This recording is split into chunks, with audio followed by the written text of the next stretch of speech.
प्यारे छात्रों, हम लोग संबंध और फलन कक्षा 12 के लिए आज तीसरा पार्ट है, तीसरा दिन है। हम लोग संबंध और फलन, पहले दिन हम लोग स्वतुल्य संबंध को देखे थे, जो संबंधों के प्रकार में पहला प्रकार था।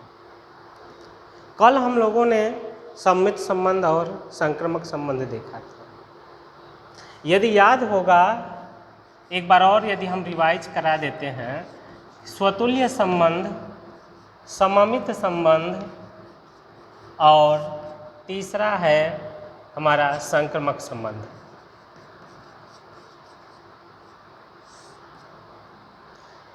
जो समांतर होने का संबंध होता है रेखाओं के केस में, चूँकि कोई भी रेखा अपने समांतर होती है तो समांतर होने का संबंध यह स्वतुल्य संबंध है। सम्मित में हमने बताया था कि यदि दो के बीच में यदि पहला दूसरे के साथ किसी संबंध द्वारा जुड़ा है, दूसरा भी पहले से उसी संबंध द्वारा जुड़ा हुआ मिल जाए, तो इस संबंध को हम लोग सममित संबंध कहते हैं। जैसे दो रेखाएं एक दूसरे के पैरेलल हैं, यदि पहली रेखा दूसरे के समांतर है तो हम कह सकते हैं कि दूसरी रेखा भी पहले के समांतर हुई, तो इनके बीच का जो संबंध है समांतर होने का संबंध, वह सममित भी हो गया। मतलब जो समांतर होने का संबंध है वह स्वतुल्य तो है ही है, साथ में सममित भी है। तीसरा यह हम देखें, इसमें क्या था, संक्रामक संबंध में हमने बताया था कि हम तीन ऑब्जेक्ट लेते हैं। पहले से दूसरे के बीच में कोई संबंध हमने परिभाषित किया, फिर दूसरे से तीसरे के बीच में हमने कोई संबंध परिभाषित किया, और इन दोनों के आधार पर यदि एक निष्कर्ष निकलता है कि पहला और तीसरे के बीच में भी वही संबंध मिल रहा हो, तो इस प्रकार के संबंध को, इस प्रकार के रिलेशन को, इन तीनों के बीच के रिलेशन को हम लोग संक्रामक संबंध कहते हैं। जैसे समांतर होने का ही संबंध ले लो, दो रेखाएं हैं आपस में पैरेलल हैं, पहली और दूसरी रेखा एक दूसरे के समांतर हैं, फिर हमने मान लिया कि दूसरी और तीसरी रेखा भी यह दोनों एक दूसरे के समांतर हैं, तो क्या हम कह सकते हैं कि पहली और तीसरी भी एक दूसरे के समांतर होगी? कहा जा सकता है कि मैंने पहले और दूसरे के बीच में समांतर होने का जो संबंध है और दूसरे और तीसरे के बीच में भी जो वही समांतर होने का संबंध हमें नया चीज़ देता है कि पहले और तीसरे के बीच में भी वही समांतर होने का ही संबंध हमको मिल रहा है। इसका मतलब जो समांतर होने का संबंध है वह स्वतुल्य भी है, सममित भी है, संक्रामक भी है। इसलिए हम कह सकते हैं कि रेखाओं के केस में, रेखाओं के समुच्चय पर समांतर होने का संबंध चूँकि स्वतुल्य है, साथ में सममित है और साथ में संक्रामक है, इसलिए यह संबंध, चूँकि तीनों संबंध है, इसलिए समांतर होने का संबंध एक तुल्यता संबंध है। तुल्यता संबंध है। तुल्यता संबंध हमने शुरू में बताया था कि कोई संबंध जो स्वतुल्य हो, सममित हो, संक्रामक हो, उस संबंध को हम लोग तुल्यता संबंध कहते हैं। क्वेश्चन आता है सिंपल सी, क्वेश्चन तो तीन तरह से आता है। क्वेश्चन एक आ जाएगा कि हमें कोई एग्जाम्पल दिया रहेगा और बताना होगा कि यह स्वतुल्य है कि सममित है कि संक्रामक है, ये चेक करना होगा। एक तरह का ये क्वेश्चन हो गया। दूसरे तरह का क्वेश्चन ये आता है कि हमें दिखाना रहता है, जांच करना रहता है कि दिया गया संबंध तुल्यता संबंध है कि नहीं है।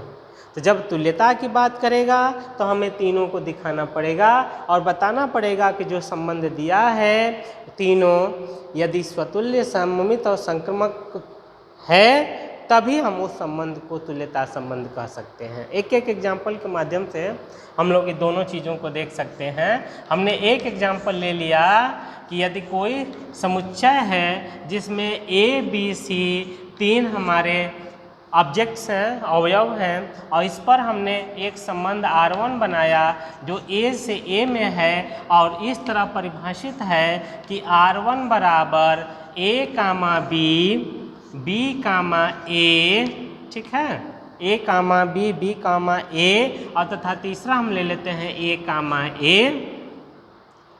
ठीक, तीन हो गया और बस इतना ही। चेक कर लें। इसमें हमें बताना है कि R1 स्वतुल्य होगा कि नहीं होगा, दूसरा सममित होगा कि नहीं होगा, तीसरा संक्रमक होगा कि नहीं होगा। ये तीनों हमें चेक करना है। ये हमारा क्वेश्चन है कि जो R1 है वह क्या स्वतुल्य है, सममित है, संक्रमक है। हम चेक करने का तरीका बता देते हैं आप लोगों को। सबसे पहले हम स्वतुल्य की बात करेंगे। स्वतुल्य, स्वतुल्य के लिए हमने बताया था, सबसे पहले हम इस R1 को स्वतुल्य चेक कर रहे हैं। स्वतुल्य क्या होता है, हमने सिंपल सा बताया था कि जिस समुच्चय पर हमें संबंध परिभाषित किया है उस समुच्चय के अवयवों को हम देखते हैं। इन अवयवों का खुद के साथ इस R1 में क्रमित युग्म होना चाहिए, बना हुआ संबंध होना चाहिए। यदि ऐसा मिलता है तब वह R1 जो संबंध बना है वह स्वतुल्य संबंध होगा, और नहीं मिलता है तो वह स्वतुल्य संबंध नहीं होगा। जैसे आप लोग बताइए कि यह R1 स्वतुल्य है कि नहीं है। क्या करेंगे? सबसे पहले हम इन अवयवों को देख लेंगे। 3 अवयव हैं, पहला A है, दूसरा B है, तीसरा C है। तीनों का स्वयं के साथ जो क्रमित युग्म है वह A, A होगा, B, B होगा, C, होगा। अब ये देखते हैं कि यह दिए गए संबंध में है कि नहीं है। A, A है।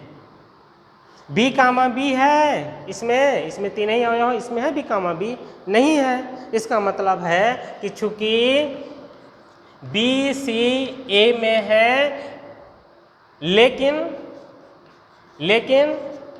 B, B और C, इस R1 में नहीं है, जबकि होना चाहिए स्वतुल्य के लिए। इसलिए हम कहेंगे कि हमारा जो R1 है वह स्वतुल्य संबंध नहीं है। किसी कोई परेशानी?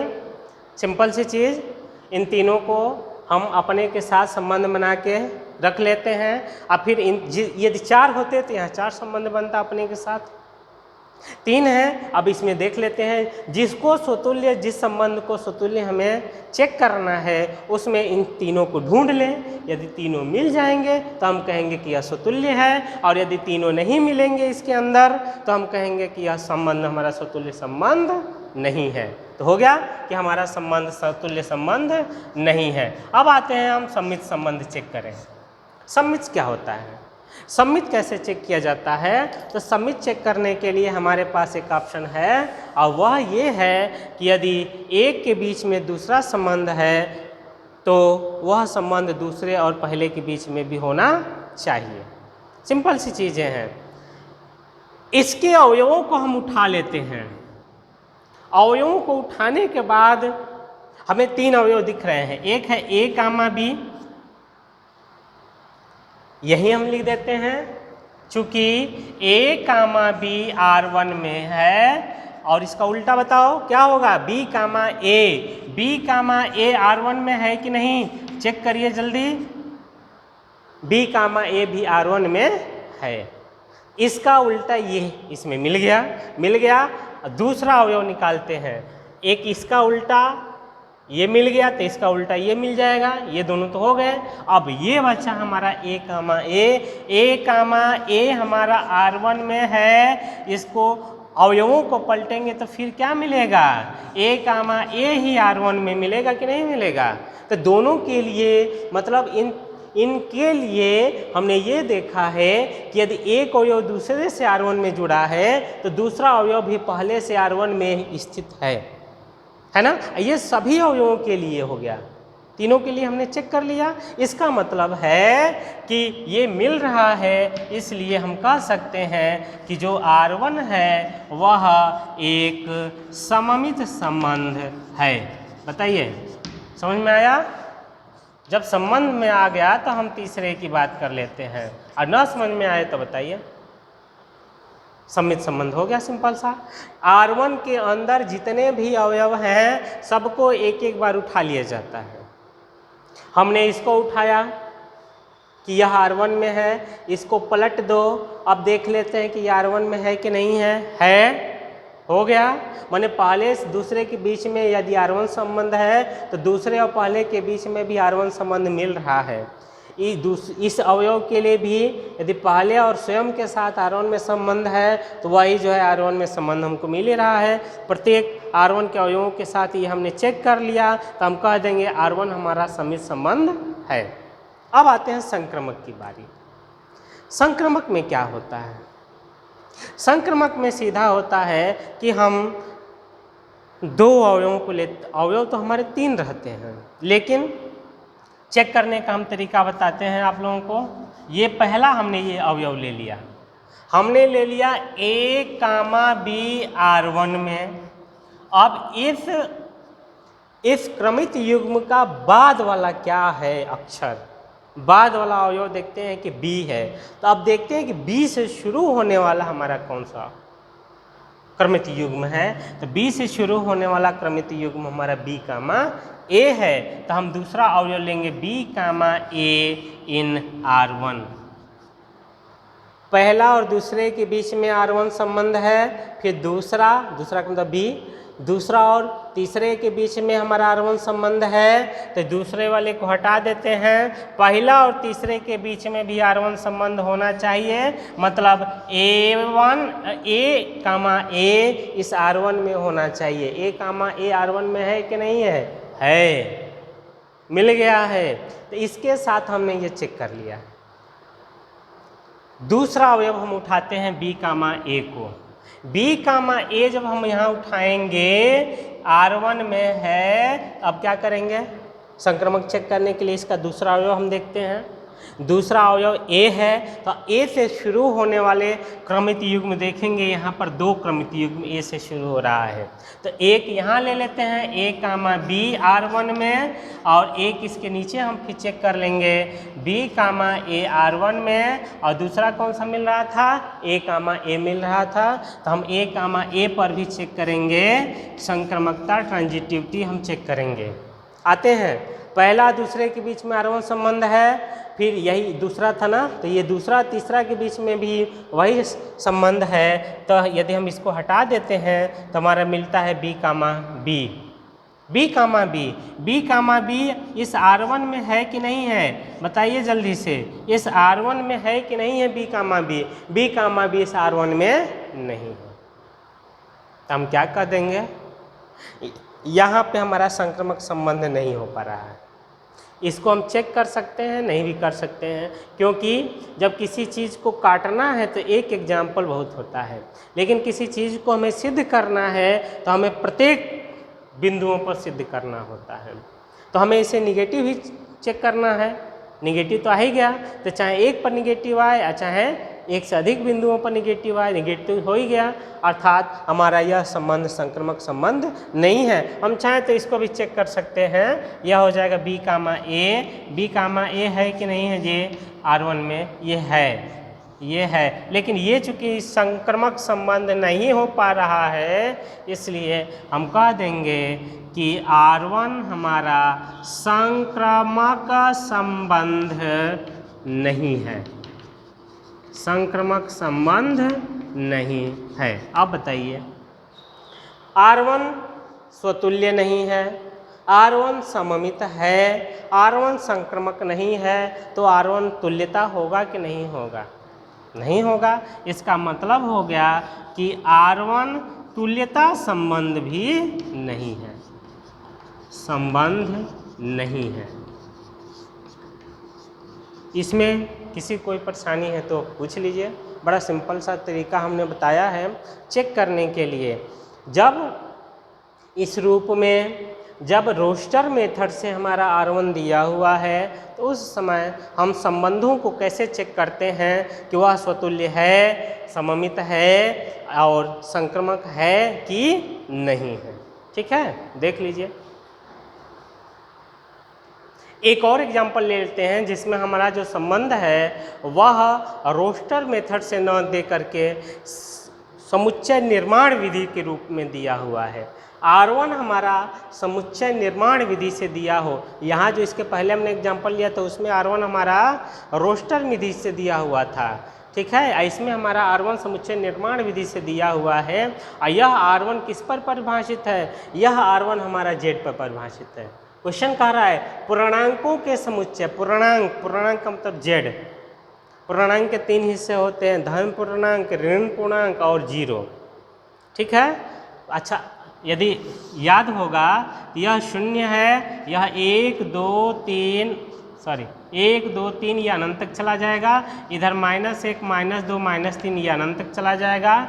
इसको हम 0 कहते हैं, 0 कहते हैं। ये चूँकि निगेटिव है तो इसे हम ऋण पूर्णांक कहते हैं, ये पॉजिटिव होते हैं तो इसको हम कहते हैं कि धन पूर्णांक होता है, ठीक है।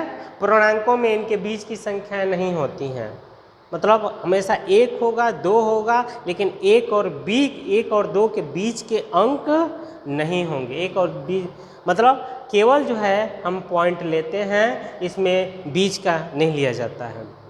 तब पूर्णांकों के समुच्चय Z पर एक संबंध R2 इस प्रकार परिभाषित है कि R2 में जो भी क्रमित युग्म होगा वह इस प्रकार होगा कि पहले अवयव में से जब दूसरे अवयव को घटाएंगे तो यह जो डिफरेंस आएगा A - B का जो मान हो, चूँकि Z हमारा पूर्णांक है तो पूर्णांकों को हम घटा सकते हैं, ठीक है। तो पूर्णांकों को जब घटाएंगे और उन दोनों का डिफरेंस यदि 2 से विभाज्य हो जाता है तो वे दोनों पूर्णांक इस रूप में क्रमित युग्म के रूप में लिख करके और वह R2 के अवयव हो जाएंगे, ठीक है। तो हमारा R2 इस प्रकार परिभाषित है कि R2 का कोई अवयव होगा यदि इनका डिफरेंस 2 से विभाजित है तो हमें दिखाना है कि यह R2 एक तुल्यता संबंध है। तो तुल्यता संबंध है तो इसको दिखाने के लिए हमें कितनी चीज़ें दिखानी पड़ेंगी, 3 चीज़ें दिखानी पड़ेगी। पहला हमें इसे स्वतुल्य दिखाना होगा, दूसरा इसे हमें सममित दिखाना होगा और तीसरा इसे हमें संक्रमक दिखाना होगा। यदि हम तीनों दिखा देते हैं, यदि R2 हमारा स्वतुल्य भी हो, सममित भी हो, संक्रमक भी हो, तब हम कह सकते हैं कि यह R2 हमारा एक तुल्यता संबंध है। तो हमारे दिखाने का ये तरीका है। इस क्वेश्चन को हम हल करना शुरू कर रहे हैं। सबसे पहले हमें क्या दिखाएंगे, हम दिखाएंगे कि यह हमारा कोई संबंध R2 स्वतुल्य है कि नहीं है। अब स्वतुल्य होने के लिए क्या करना पड़ेगा, स्वतुल्य हम कैसे सिद्ध करते हैं, यदि कोई बताए। स्वतुल्य हम जिस समुच्चय पर हमारा संबंध परिभाषित है, उस जिस समुच्चय पे हमारा R2 परिभाषित है, इसके प्रत्येक अवयव पर हम देखेंगे कि इसका प्रत्येक अवयव इस R2 में आएगा कि नहीं आएगा, ठीक है। प्रत्येक अवयव, स्वतुल्य का मतलब है कि प्रत्येक अवयव स्वयं से जुड़ा हो और वह इस R2 का अवयव हो। और R2 का अवयव होने का कंडीशन क्या है कि इसका अवयव वही होगा जिनके बीच का डिफरेंस, जिनके बीच का अंतर 2 से हमेशा विभाज्य होगा, ठीक है। चूँकि Z एक हमारा अपरिमित समुच्चय है जिसमें अवयवों की संख्या अपरिमित है, अनिश्चित है, अनंत है, इसलिए ऐसे में हम प्रत्येक बिंदु पर नहीं चाहिए। जैसे पिछली बार हम प्रत्येक बिंदु पर चेक किए थे कि A था और A में 3 बिंदु थे A B C, तो हमने ये दिखाया था कि A, R1 में होना चाहिए, B, B हमारा R1 में होना चाहिए और C, C हमारा R1 में होना चाहिए। ये चूँकि 3 थे तो हमें 3 पर आराम से दिखा लिए थे, चेक कर लिए थे कि R2 में है और उस संबंध में था। लेकिन यहाँ पे Z हमारा अपरिमित है, तो अपरिमित है तो प्रत्येक बिंदु पर हम चेक करने के लिए कोई तरीका ढूंढते हैं, ठीक है। और तरीका में ये हम लेते हैं कि हमने मान लिया कि स्मॉल ए तो इसमें दिया ही है, कुछ और हम मान लेते हैं। मान लें कि मान लो P मान लो, स्मॉल p इस Z का एक अवयव है, ठीक। हमें क्या करना है, हमें यह दिखाना है कि P स्वयं से जुड़ा हुआ होना चाहिए R2 में। तो P इस R2 का सदस्य हो, ये ना हमें दिखाना है। P, अब P कामा P का मतलब हो गया कि P माइनस P करेंगे तो वह 2 से विभाज्य होना चाहिए ना। हम ये चेक कर रहे हैं कि क्या P कामा P इस R2 में है कि नहीं है, ये हमें दिखाना है। यही हमारा चेक करने का तरीका है। यदि हम इसको दिखा देंगे कि इसमें है तो हम कह देंगे कि R2 हमारा समतुल्य है। यदि इसमें ये नहीं मिला तो हम कहेंगे R2 हमारा समतुल्य नहीं है। ठीक है, उसके लिए क्या करना पड़ेगा? उसके लिए हमने कहा था कि A कामा B R2 का अवयव तभी होगा जब A में से B को घटाएंगे और वह 2 से विभाज्य हो जाएगा। तो हमें इस डिफरेंस को पहले चेक करना है कि यह 2 से विभाज्य हो रहा है कि नहीं हो रहा है। तो हम इस डिफरेंस को चेक करें। जब हम इस डिफरेंस को चेक करें, हमें P कामा P चेक कर, हमें इसको दिखाना है। इसको ध्यान में रखे रहिए, बाद में हम इसको मिटा देंगे। इसको हमें चेक करना है तो इन दोनों का डिफरेंस मिलना चाहिए। जैसे यह इसका अवयव है तो इन दोनों का डिफरेंस हमारा 2 से विभाज्य होना चाहिए। यहाँ P कामा P है तो हम P में से P घटा रहे हैं। P में से P घटेगा, कितना बचेगा? 0। अब बताइए, 0 में जब हम 2 से भाग देते हैं तो क्या मिलता है? भाग जाता है कि नहीं जाता है? जाता है, भाग जाता है ना जी। ये परिभाषित है, यह भाग जाता है। इसका मतलब है कि 0 2 से विभाज्य होगा कि नहीं होगा? होगा। जब 0 2 से विभाज्य हो गया, अर्थात P माइनस P 2 से विभाज्य हो गया, तो हम कह सकते हैं कि P कामा P यह हमारा R2 में होगा। मिल गया ना? अब P हमने एक आर्बिट्रेरी Z का अवयव लिया था, ये इसलिए यह प्रत्येक Z के अवयव पर सत्य होगा। फॉर ऑल यहाँ लिख देते हैं P इन Z, माने Z के प्रत्येक अवयव के लिए यह सिद्ध हो गया कि वह उनका स्वयं के साथ संबंध है R2 द्वारा। इसका मतलब है कि यह जो R2 है वह एक स्वतुल्य संबंध है।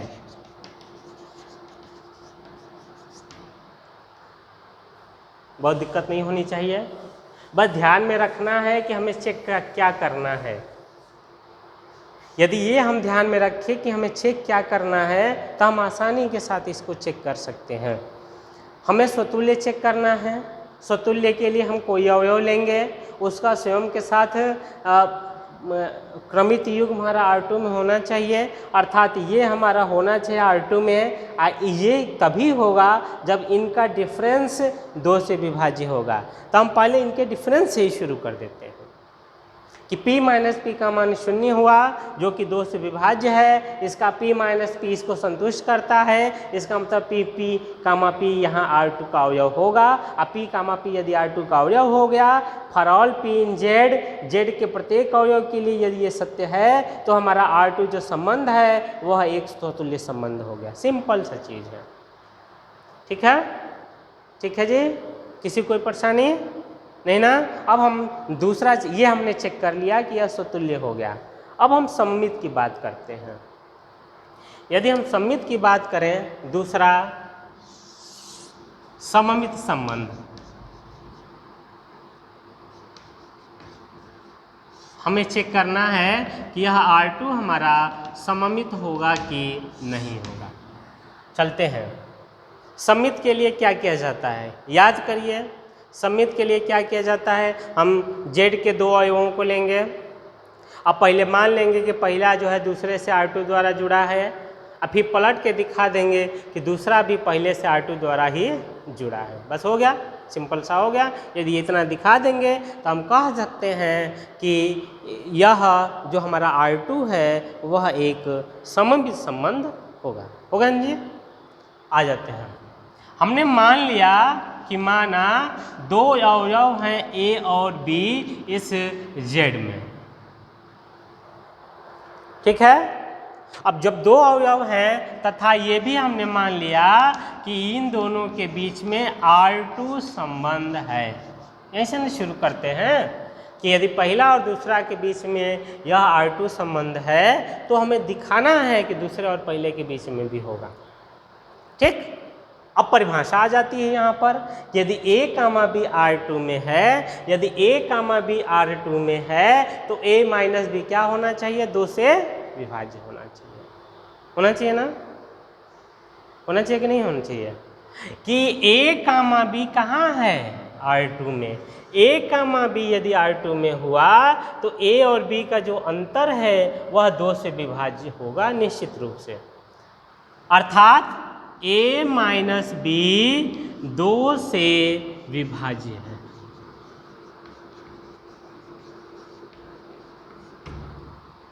दो से विभाज्य हो गया। कोई संख्या सपोज करिए, याद करिए, हमने यहाँ ले लिया 6 यदि 2 से विभाज्य है और इसका चिन्ह हम बदल देते हैं -6 करके, तो अब बताओ -6 2 से विभाज्य होगा कि नहीं होगा? ये भी तो होगा। कोई संख्या यदि 2 से विभाज्य है तो उस संख्या की नेगेटिव संख्या भी 2 से विभाज्य होगी। वैसे यहाँ हमने ले लिया 16 में 2 से भाग दे दें 8 आ जाएगा, और 16 का नेगेटिव होगा -16, इसमें भी जब हम 2 का भाग देंगे तो ये आ जाएगा -8। विभाजित तो इस समय भी हो रहा है। ठीक है, आते हैं, इसमें से हमने माइनस कॉमन ले लिया, तो माइनस कॉमन लेंगे तो यह B माइनस A हो जाएगा। यह भी क्या होगा?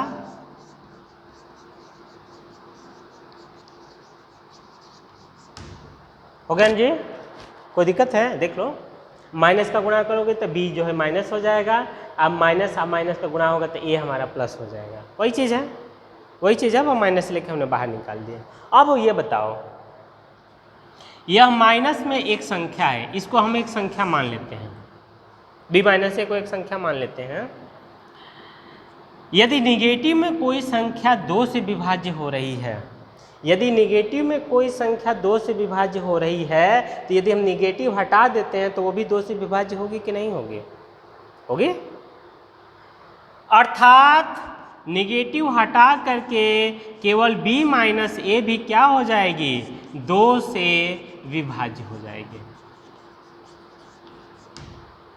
हो गई ना? और यदि B माइनस A 2 से विभाज्य हो गई तो अब पहले स्थान पर क्या हो गया? B, और दूसरे स्थान पर क्या हो गया? A। तो अब B, A कहाँ होगा? R2 में। मिल गया कि नहीं मिला? कि हमने देखा था A माइनस B को R2 में, हम पा गए B माइनस A भी कहाँ है? R2 में। हो गया ना जी? इसका मतलब है कि यदि दो अवयव एक दूसरे से R2 में जुड़े हैं, पहला और दूसरा के बीच में यदि R2 संबंध है तो दूसरे और पहले के बीच में भी वही संबंध हमें मिल रहा है। और ये किसकी प्रॉपर्टी है, किसका गुण है? यह सममित होने का गुण है। इसलिए हम कह सकते हैं कि R2 एक सममित संबंध है। बहुत सिंपल सा है। ठीक है, दो हमने ये चेक कर लिया। अब हम तीसरा चेक करेंगे। तीसरा हमारा है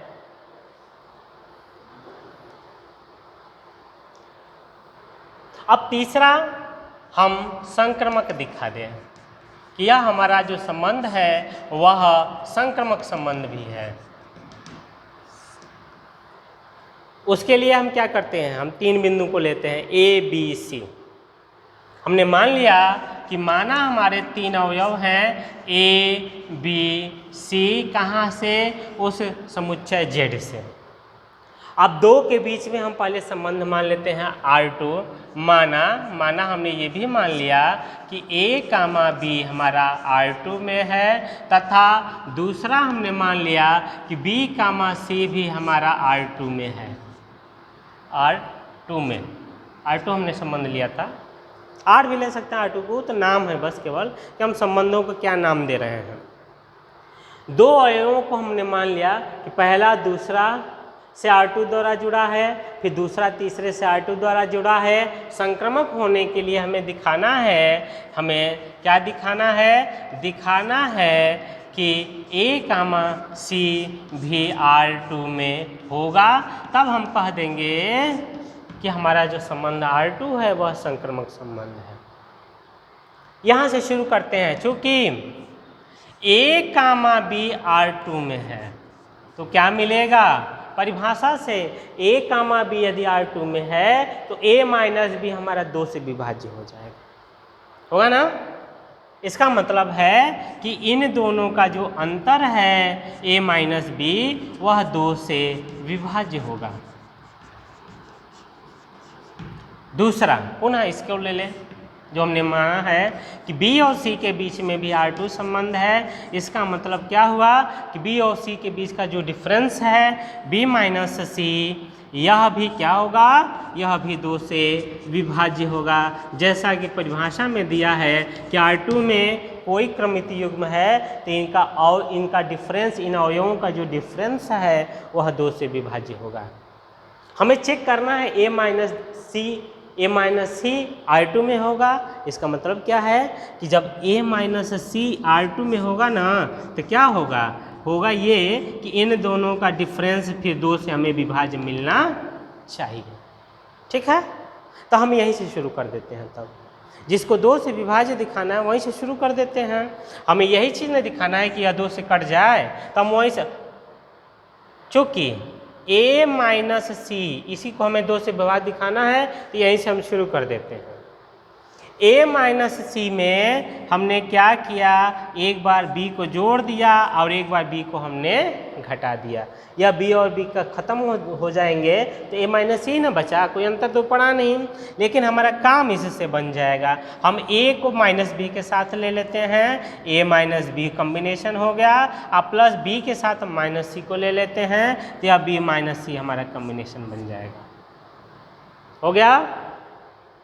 ठीक है, अब बताओ, ये जो हमारा यहाँ लिखा हुआ था कि A माइनस B 2 से विभाज्य है, यह 2 से विभाज्य हो गया। हम मान लेते हैं इसकी जगह पे 2m, सपोज करो 2 से विभाज्य, तो यह 2 के गुणक के रूप में लिखा जाएगा। अब B माइनस C यहाँ लिखा है, यह भी 2 से विभाज्य है, 2n लिख लें। यह संख्या 2 से विभाज्य है, माने 2, ये सम संख्या मान, ऐसे सिंपल सी चीज़ है, 2 से विभाज्य कोई संख्या हो गई। ठीक है, अच्छा चलो वो दूसरी चीज़ हो गई। 2 से विभाज्य है तो यह 2 के गुणक के रूप में लिख लिए, 2 से विभाज्य है 2 के गुणक के रूप में लिख लिए, और दोनों को जोड़ दिए। यहाँ से देखो 2 का मान हम लेंगे तो यह m प्लस n आ जाएगा कि नहीं आएगा? m प्लस n एक संख्या है और इसका 2 के साथ गुणा हो रहा है तो ये मिल रहा है। इसका मतलब A माइनस सी भी 2 से विभाज्य है, इसका मतलब है, इसलिए A माइनस सी भी 2 से विभाज्य है। और जब यह 2 से विभाज्य है तो हम कह सकते हैं कि A माइनस सी हमारा कहाँ हो गया? R2 में, अर्थात जो हमारा R2 संबंध है वह एक संक्रमक संबंध हो गया। हो गया? अब बताओ, शुरू में यदि पलट के देखो पन्ना तो हमने सिद्ध किया था कि यह R2 हमारा समतुल्य है, यहाँ हमने सिद्ध किया R2 हमारा सममित है, और यहाँ हमने सिद्ध कर दिया R2 हमारा संक्रमक है। तो क्या इन तीनों के आधार पर हम नहीं कह सकते हैं कि R2 एक तुल्यता संबंध है? तुल्यता संबंध है। क्यों? क्योंकि हमने शुरू में कहा था कि तुल्यता संबंध वह संबंध होता है जो स्वतुल्य हो, जो सममित हो तथा जो संक्रमक हो, यही ना होता है। अतः हमने ये दिखा दिया कि जो क्वेश्चन में दिया हुआ था हमारा R2, और वह R2 हमारा सेट निर्माण में, सेट बिल्डर मेथड द्वारा दिया हुआ था, तो हम कैसे इस क्वेश्चन को हल करते हैं, कैसे इस क्वेश्चन को हमें हल, ये एग्जाम में पूछता है, बोर्ड के एग्जाम में ऐसा क्वेश्चन आता है जो हमें दिखाना पड़ता है कि दिया गया संबंध एक तुल्यता संबंध है। एक दो क्वेश्चन दे देते हैं, आप लोग उसको हल कर लीजिएगा। पहला क्वेश्चन हमने दिया है कि यदि कोई संबंध z पर इस प्रकार परिभाषित है कि r में a माइनस बी वही अवयव होंगे जबकि a माइनस बी का डिफरेंस 3 से विभाज्य होगा, a माइनस बी का मान 3 से विभाज्य होगा, तो हमें ये चेक करना है कि r तुल्यता संबंध होगा या नहीं होगा। दूसरा क्वेश्चन हमने बड़ा इजी दे दिया है कि यदि a में 5 अवयव हैं 1 2 3 4 5 और r1 हमारा a से a पर इस प्रकार परिभाषित हो रहा है कि r1 में a माइनस बी अवयव तभी होगा जब a का मान b माइनस 2 के बराबर होगा, जहां a और b हमारे कैपिटल A से लिए गए हैं। तो हमें इस r1 के अवयवों को लिखना है, अर्थात r1 को हमें रोस्टर विधि से लिखना है। ठीक है, इतना यदि आप तैयार कर लेते हैं तो आप तुल्यता संबंध को बहुत अच्छे तरीके से समझ जाएंगे और उस पर आधारित क्वेश्चनों को आप हल करना सीख जाएंगे। इसमें हमने स्वतुल्य कैसे चेक किया जाता है, सममित के क्वेश्चन कैसे चेक करते हैं और संक्रमक संबंध के क्वेश्चनों को कैसे चेक किया जाता है, ताकि वह संबंध हमारा तुल्यता संबंध होगा या नहीं होगा, इसको आप नोट कर लें।